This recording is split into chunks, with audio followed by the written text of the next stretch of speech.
Hello, everybody. Thanks for joining us for the second xAPI's April event, celebrating 5 years of the Experience API. My name is Mike Rusticy, and I was one of the original creators and founding fathers, I guess you could say, of xAPI. I'm really excited about this series with xAPI's April. We've been plugging along for 5 years now. The biggest thing that people ask me about xAPI is, show me some examples of real world people, of real use cases where xAPI is making a difference in organizations and moving things forward. We get the promise, we get the understanding, we get what it can do, but we want to see it actually in action. And I'm really excited that over the month of April, we're going to be able to show you 5 examples of real companies really doing really powerful things at scale. And I'm thrilled to introduce our first of 5 practitioner spotlight events happening this month. But before I introduce our speaker, I'd like to remind you to sign up for the next 4 practitioner spotlights all through the month of April from CAT, Verizon, Quicken Loans, and PwC, all at xAPI, XAPRIL, xapisApril.com. Today's presenter is Brian Floyd, the Director of Sales, Training Development at Behr Process. Brian and his team at Behr are doing incredible things to enhance their international sales training development, and they're relying on xAPI to do it. For the next 20 minutes, Brian will be sharing his story of how Behr is using xAPI to power sales training and performance support. Please add your questions into the questions panel, as Brian will answer as many of these during the second 20-minute block of his broadcast as we can. And as a reminder, this broadcast is being all registrants along with the Q&A. Now over to the fun stuff. Take it away, Brian. Well, good morning, and thanks so much, Mike. You know, I'm really honored that my debut as a speaker in the xAPI community starts with an introduction from one of xAPI's founding fathers. I hope, excuse me, I hope that we live up to some of the things that you might have envisioned for this technology, and we make you proud today. So good morning to everyone on the call. I promise you an action-packed 20-ish or so minutes. I've been trying to rehearse a temperate pace to be inclusive of all xAPI newcomers and tire kickers, as well as those of you that are already using xAPI and have an LRS. I hope we inspire you to look at some of the possibilities that are out there. So I'll start with a quick bio. I want to keep it brief so that we can jump into the fun stuff, but provide you with a little bit of context of our learning and training landscape and a few things we've learned over the last several years in our journey with xAPI. So as Mike said, I'm the Director of Sales and Training Development for Masco Coatings Group, which is both Behr and Kills. I've been in this role for 4 years, and I was a trainer for over a decade prior. I'm going to use some words to describe myself that I see on people's profiles that always look pretty official and important. I'm not sure if I quite live up to these titles, but let's put it out to the universe and see what sticks. So first of all, I would say I'm an xAPI evangelist. What does that mean to me? Well, in my mind, it means that I really like to talk about it. I think you'll take that away from me today. I love to learn about it, and I love to dream up what we'll do next with it to enhance the experience our learning customers have. Okay, this next one's really kind of a stretch for me, but I guess I'm a visionary. What do I mean by that? Well, it means as excited as I am about all the stuff that we're doing today, I'm betting on what xAPI will help us do tomorrow. You know, big data, we all know, is taking over. The reality of AI, being able to sift through and analyze all of this data and create leading indicators for learning is really just right around the corner. This is going to revolutionize learning. As today in the training industry, as most of you know, usually training is created to solve a problem using lagging indicators instead of anticipating the problem using leading indicators. xAPI can really provide the data needed to make this happen. You know, who knows where the future of learning and development will go next? There's so many great technologies out there. I was just at South by Southwest a few weeks back and looking at augmented reality and virtual reality. That might be the next big thing. Maybe gamification and micro-learning will continue to evolve and take root throughout our organizations. How will users be served up the learning? Will it be self-guided on their learning path, or will we suggest the learning that they're going to look at? Will mobile first, still be the way 5 or 10 years from now that our users will consume content, or will something like Google Glass become a reality? I'm not sure the answer to any of those questions, but here's what I am sure of. Whatever it is, it will continue to go digital and it will continue to be diverse. Therefore, we'll never have a one-size-fits-all solution like an LMS to handle the learning future. You know, all of these digital interactions users have are experiences with content.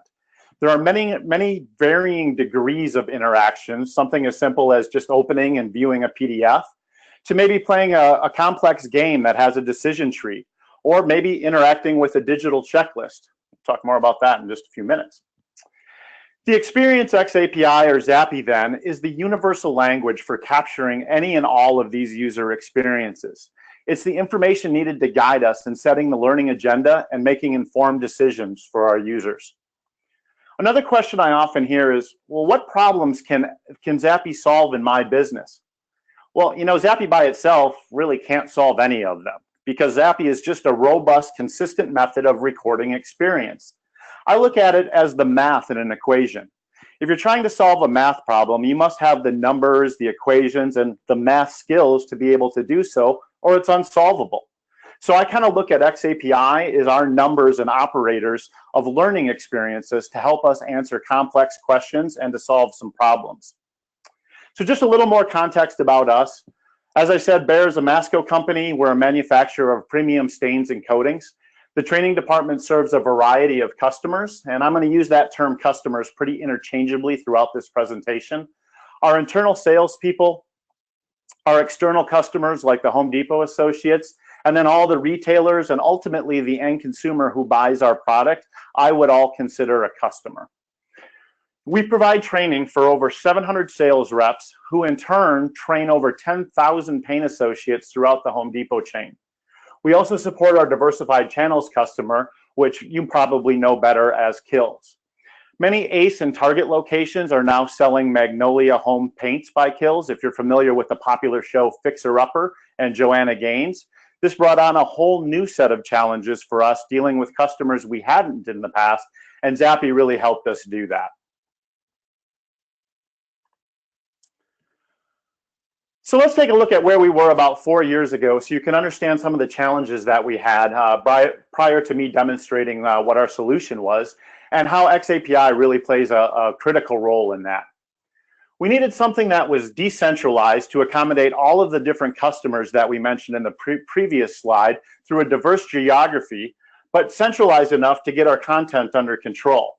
And what I mean by that is when you have hundreds of people spread this geography and they have the means to create digital content like a PowerPoint, a PDF, well, let's just say representing our brands, marketing, and training, there's a reason why sales reps are not graphic designers or learning designers, right?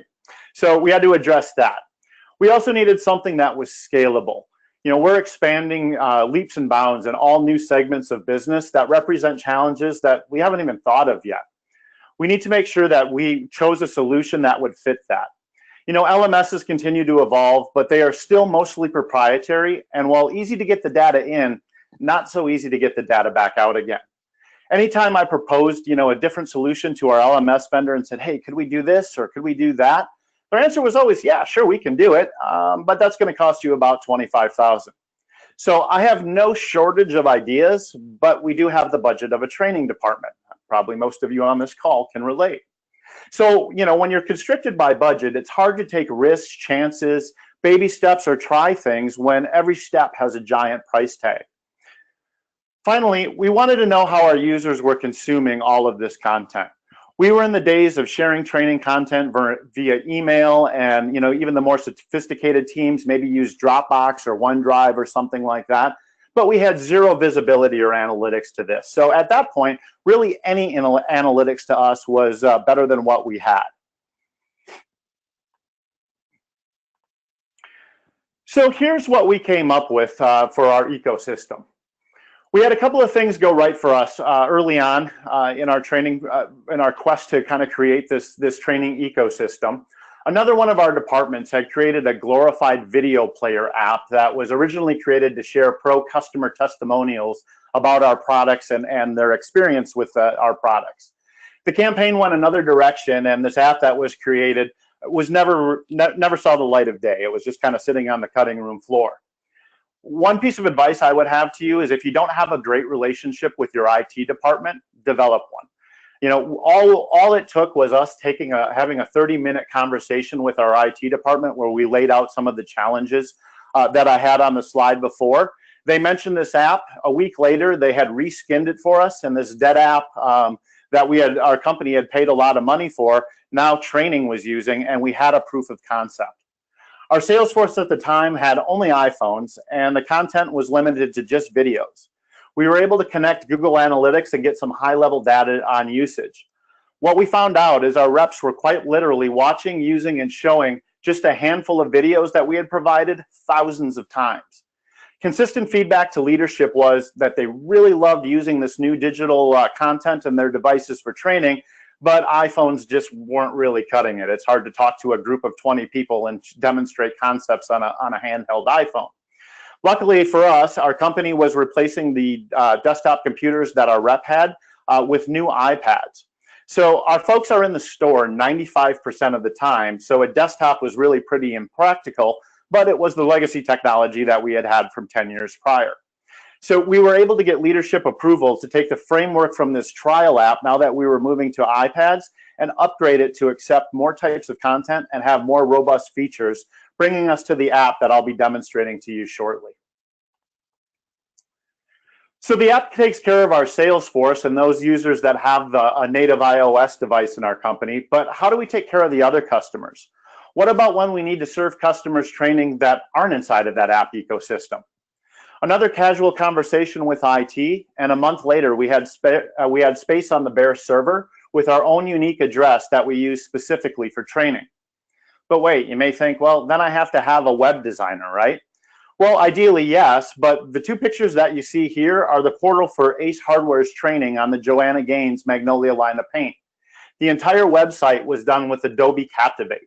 So if you can publish HTML5 to an LMS, you can also publish that same HTML5 to your own web server. We did have to do a little bit of tinkering with the native code that Adobe Captivate spits out, but now all of these microsites report into our LRS and capture our customers' engagement with the content that we offer. You know, this solution really costs training $0, and we use it for a lot of different things where our app just isn't the right fit. Building it with Adobe Captivate makes it flexible and easy to update, and it allows us to easily integrate all of the learning that goes along with that. As you can see, we have an interactive webinar there we've got that you can choose from, or our users can choose from. We've got John and Rick, two of our talented trainers, and we just created that webinar with Captivate and integrated it into that Captivate website. You know, one thing you're not going to hear me talk a whole lot about today is just the day-to-day stuff we capture with xAPI. Launches and views and completions and all of that SCORM kind of stuff. We certainly have scores of that. Matter of fact, I looked last night, and in the last 14 months since we've gone live with xAPI, we have 1,297,044 interactions. So there's no lack of data coming in. And it's not because I don't have a lot to say about that topic, but I think you probably are all realizing by now I'm a bit of a talker. It's because I think there's a cooler topic than just putting the data in. It's some of the things you can do when you pull it back out again. You know, if you've read my LinkedIn profile or ever heard me talk about anything before, I consistently talk about freeing the data. Or maybe the better way to say it is the data is free. That was the problem that we had with our LMS, is they owned all of the data, and if we wanted to get it out in anything other than their traditional reporting, that really just wasn't an option. So we're doing a number of things where we pull out the data and collate it so that the user, and then feed it back into the user experience so that we can enhance our learning ecosystem and their experience. Okay, I know I just went through a ton of stuff in a short amount of time, so now let's get to the good stuff, which is I'll show you how this all plays out and what this app looks like. So this is an app that we created. We call it iPK, and PK stands for product knowledge, and I is a play on interactive, iPhone, and the fact that I, as a sales rep, should be doing this training. So the landing page that you see here in our app, this is our featured page. This is the latest content that we have. Now the user can access this app a number of different ways, and here's where xAPI right out of the gate starts to come into play. If they just open the app, we know that, hey, I just launched the app and I want to see what's new. But we have other ways that the users can come in as well. We can send them push notifications, just like you get on your iPhone all day long from Facebook and those sorts of things. When the users tap on that, it takes them directly to the content. We can also email out links to our users that will take them directly to the content. And xAPI is telling us how these users are accessing the content. So we can determine which way gets the most views. If we really want to promote something, how should we be sending that out to our users? Is it different for videos than it is for presentations? Is it different for marketing memos than other types of tools? So we really are able to answer a lot of questions on the best form of distribution that works for our sales team. Let's talk about the content itself inside of this app, just so you understand what we're working with. There's really 3 different types of content that this app supports. We've got native PDFs, we've got video content. We also can do HTML5 content, so if you create something with Captivate or many of the other authoring tools, it can hold itself natively in this app. And then it also has a built-in web browser, so if we want to connect to things outside of the app, we're able to use the web browser. So that really gives us an even wider, broader opportunity to do different things, and I'll show you an example of that in a few minutes. But let's talk about how we feed xAPI back into our app again. So that's all stuff that when we come in, we're reporting to the LRS. It's not talking about how we pull it back up again. So let's switch over to trending. When I switch to the trending section, you'll see that the content here changes. And Swipes, which is a brand new product to Behr, you saw that on Featured. We just released this to the store a couple of weeks ago. Obviously, it's trending right now because it's new and our reps are out there training on it. But I like to see things like this. Our Behr versus Sherwin-Williams comparison charts. We're going after the pro market, and it's very important that our Home Depot associates and even our folks understand what's the best comparison. If the customer's used to using this product from our competitor, which products do we have that line up with that? This is trending right now, and that's exciting to us because one of the things that we talked about was ensuring that we're recommending the right products, and the associates are recommending those products. So seeing that this is trending means that the field is following exactly the direction that's being set forward. As I scroll down here, there's a number of different things in here. There's a training deck on Pro. That's been another huge focus for us. You can see Benjamin Moore is also trending. Our consumer report scores are trending and showing those types of things off. So that's a way that we're feeding xAPI back in. With this content, there's a number of different things that you can do with it. You can see the icons right down here on the bottom. So I'm able to do things like share this content. If I want to share it off with, hey, that was a great presentation. Can you send me a copy of it? We absolutely can.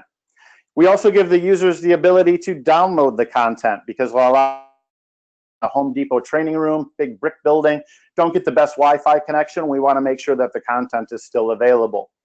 We can also add it to a playlist, string the content together. That's what this third icon is over here. And then finally, the star just allows me to add it to favorites.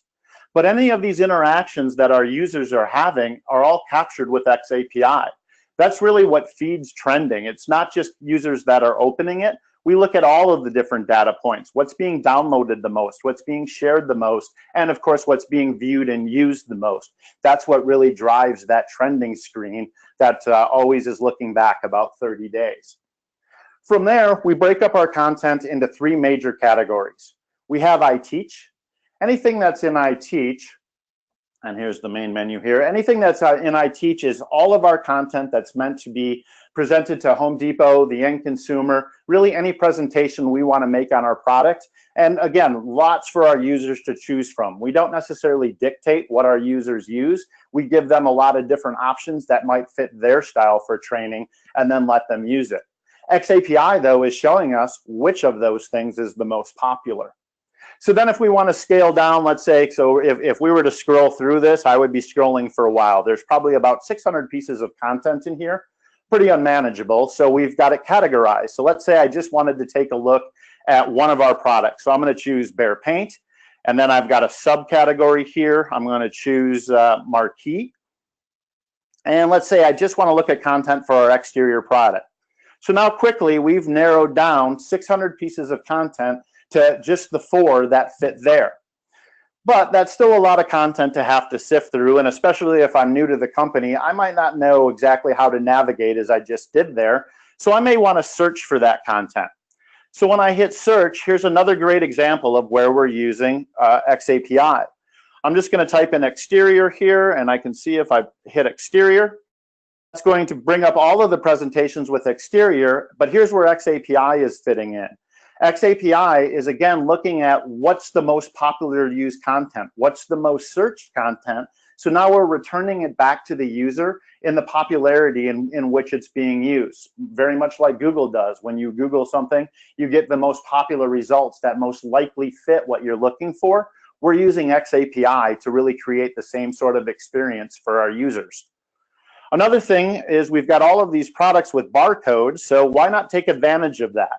We've got a barcode reader in our search, so if I tap the barcode here and I've got a product sitting on my desk, take just a minute to focus in on the barcode, and now it's scanned that, and it's serving up the content again in its most popular order for that particular product.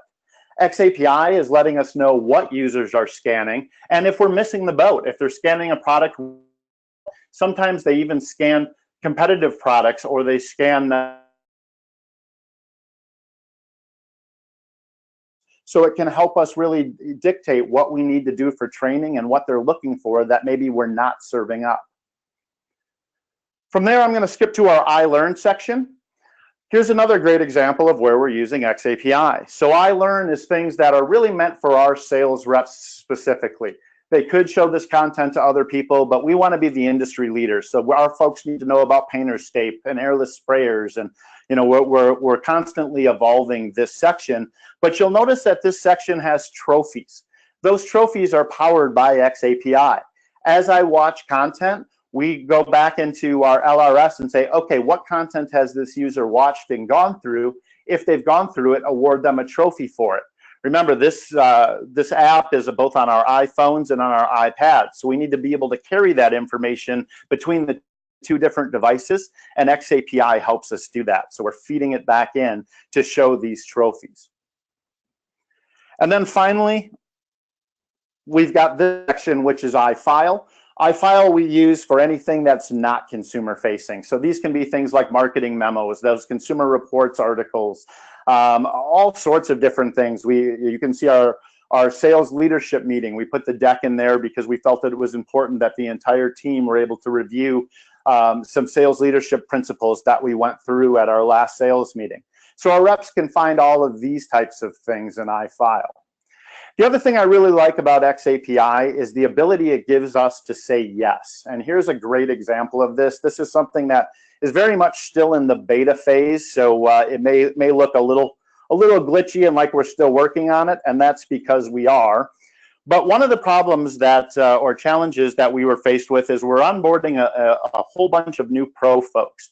Pro is a newer venture for Behr. We've only been really playing in the pro industry for 6 or 7 years. And onboarding 100 people at any time can be a challenge in any industry.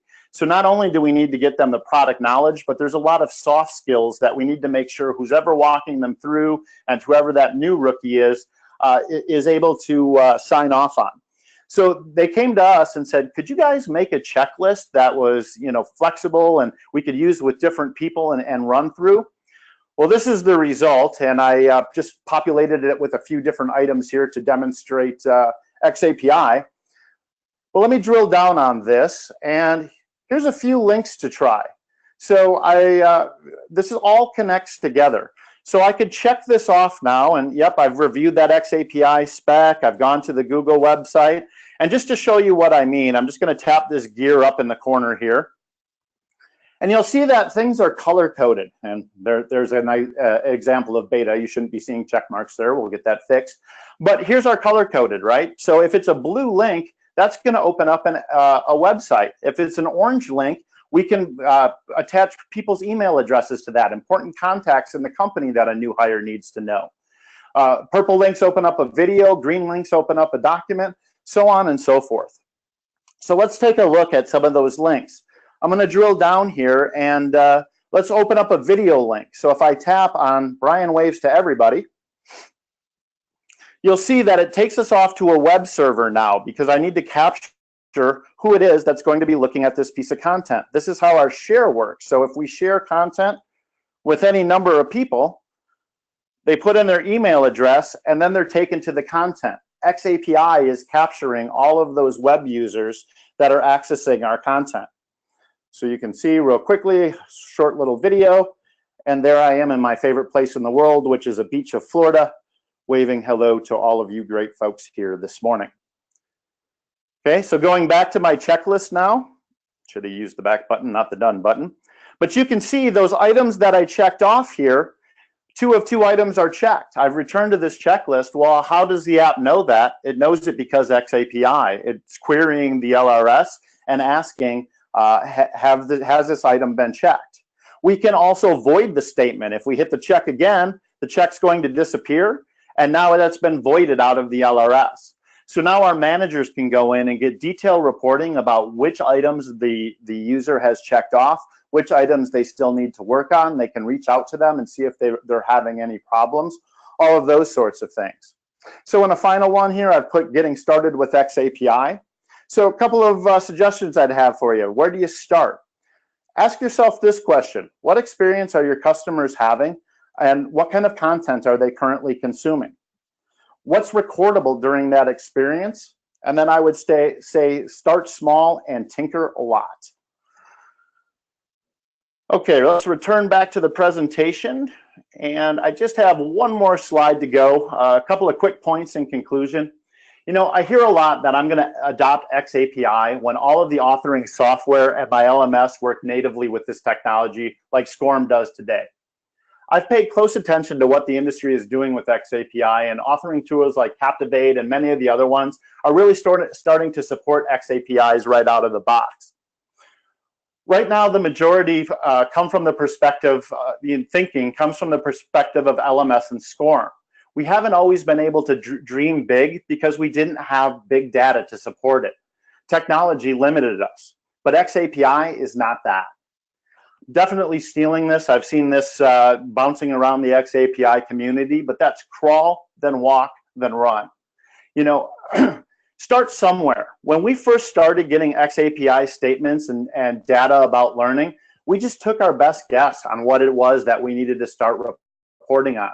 We had some high-level requests that were just slightly beyond that of what SCORM could provide us, because in the crawl phase, we had to get comfortable with the environment and all the questions that we could ask. I feel today that we're probably walking at a pretty good pace. I think we still have a long ways to go, though, before we achieve running status. You know, looking back over the last several years, it's amazing to me how far we've come, and that it's really been an evolution, definitely not a revolution. One small change at a time, one new statement at a time, one new interaction at a time. We're learning that the more data you have, the more data you want. We're constantly adding and tweaking our existing statements and evolving our capabilities. And I think that's the way that you really need to approach xAPI. It's not a switch you're going to flip and have all of the answers tomorrow. It's a switch you're going to flip and start to get some of the answers and more answers and more answers. You know, we challenge our learners to learn every day and to grow their skill set. I think we have to approach xAPI the same way. It's really only limited by our imagination as to what we'll be able to do. Okay, well, thank you so much for listening to me. I know I've gone a few minutes longer than I should have for questions, but let's see now if we can find some questions that we can answer here.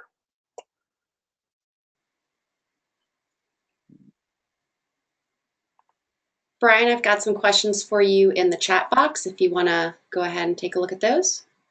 All right, let's see here.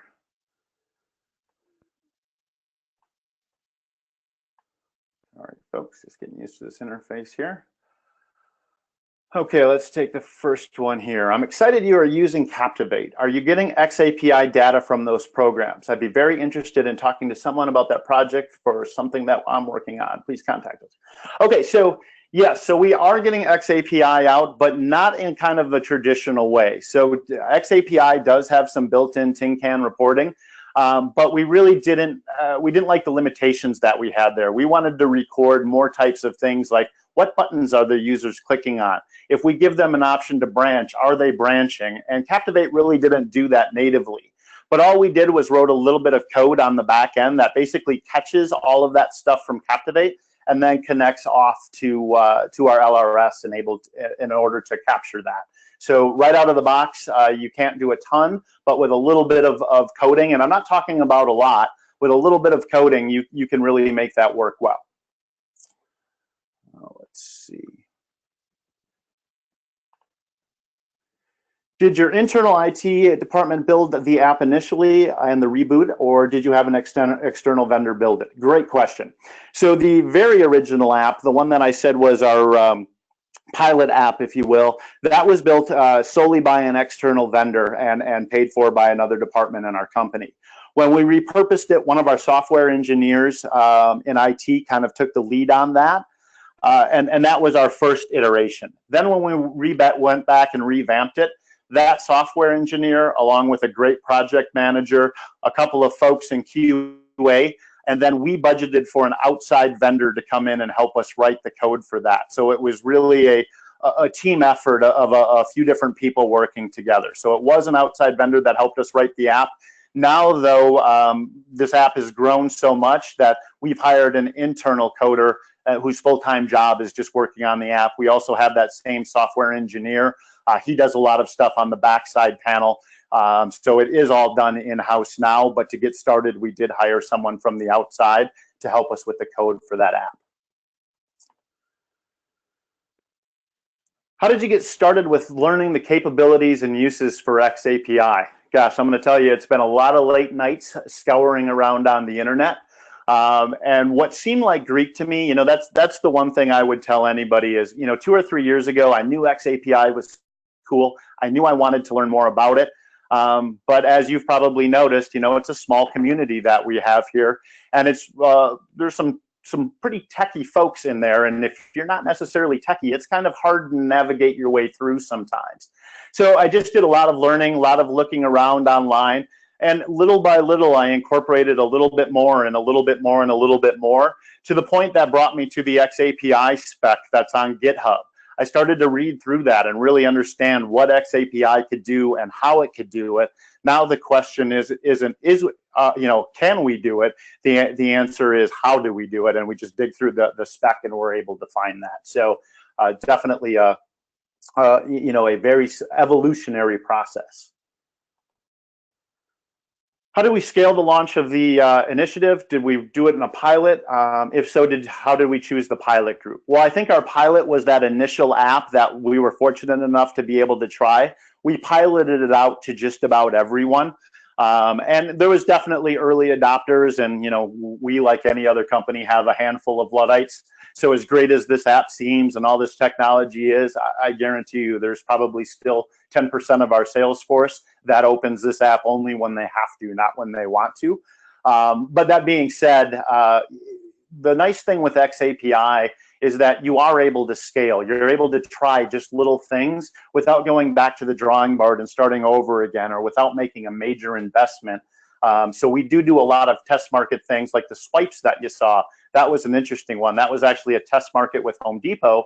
We followed the presentation of that content for just the folks that had those, and then we compared it to sales to see, was our training effective that we were doing for this in these pilot markets, so that when we did get a national role, what did we need to tweak and where did it best fit? How successful have you been with tying content trending to business KPIs to validate your approach is really making a difference to your business? That's another great question. And so that's when I think we're going to be in the full-on run phase. So how are we incorporating other data with xAPI data? How much time do I have? I know it's not too much. One of the things we're doing, though, one of the probably the most exciting things that xAPI has helped us with is we employ JD Powers to secret shop both our sales reps and the Home Depot reps. We want to make sure that we're providing the best consumer experience that we can, and we measure ourselves based on these shops, and then we build training content around it. One of the most exciting things that I was able to show with xAPI is that when our content started, we developed content to take these scores to the next level. Very shortly thereafter, our scores improved dramatically across the board for both our sales reps and others. Now, we haven't completely tied it together where we're feeding in the JD Power data straight into our LRS, and it's combining the two. We've got an analyst that's helping us put that together. But the end goal is to do things like that. Another big thing with feeding data in that I really like is all of our SAP data from our company is funneled into our LRS. So I've got all of my users right there, and we've used it for things before, like we wanted to create a training website and we only wanted to let folks that were part of our organization in. Well, by identifying the email address, querying our LRS and seeing if they're a valid user, it was a way we were able to create that without ever even having to involve our IT department. It could have been done, but it probably would have taken a month if we would have gotten IT involved. We put the solution together in just a couple of days by being able to use that data.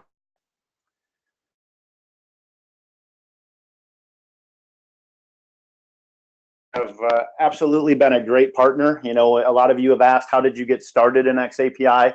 You know, Watershed is really where we started, and they have been just a tremendous support system for me. I'm sure they've tired of my questions over the years. I probably email Andrew. It's cutting down now, but at one point it was pretty frantically about once every week. So, and they always are quick to answer my questions, very patient, all of that sort of stuff. So that is who our LRS is. Is your content managed or stored in a single site or LMS? Now, see, that's the beauty of this. Our content is all over the place. Now, the vast majority of it is stored in one of two places. One is the backside content server that we have for our app. The other one is our web server that we have for our microsites. So that's really where, and some of our content even ties back into our Behr.com website, our digital asset manager, and types of things. So it's really all over the place. That's what I love about xAPI is you can interconnect all of these pieces that your company has and get reporting data, even though they're living in different spots, as long as you've got one interface that they're coming through, like that web interface I showed you where I entered my email address. We're tracking everything that's being watched. That, by the way, you know, it would get pretty annoying to enter an email address every time that you had to view a piece of content. So if it's an internal user, we actually attach their email address to the URL. It skips right over that screen because we've got the user data and goes straight to the content. Thanks for letting dream bigger than I was. Amazing. What do you see as running? I kind of alluded to that. I see running is really tying all of these systems together, where we're piping in our sales data, we're piping in our JD Power data, and everything is really working together. I mean, there's really nothing we can't do or track or try with xAPI. What changes to your team or organizational roles from implementing and supporting xAPI and the LRS? Well, I can say that I'm definitely the driving force. So what's really changed? You know, I would say our IT department is much more aware of xAPI now. Our coders, you know, understand how to send statements. They reach out to us. We have a full-time person now that used to be a training coordinator. She's now my rock and my analyst and my backside xAPI wizard. She digs around in Watershed all day long and produces really cool reports so that we're able to go to management and show them what we're doing and continue to get buy-in and funds moving forward. Let's see, it looks like, well, it looks like that is going to probably wrap us up. I am at 11 minutes or 11:40, so I know we have 20 minutes for. Certainly we'll try to answer all of these questions in the follow-up document that we've got left. Also, I love talking about xAPI. I'm super passionate about it, as hopefully I've demonstrated to you all today. So on this slide here, I do have my Twitter handle on there. I'm not a huge Twitterer though. If you want to get a hold of me, just use my personal email address, which is brian@brianfloyd.me. Ask any questions you may have, and I'll be certainly happy to talk with any of you or discuss any of it with any of you. I'd like to get much more involved in the xAPI community.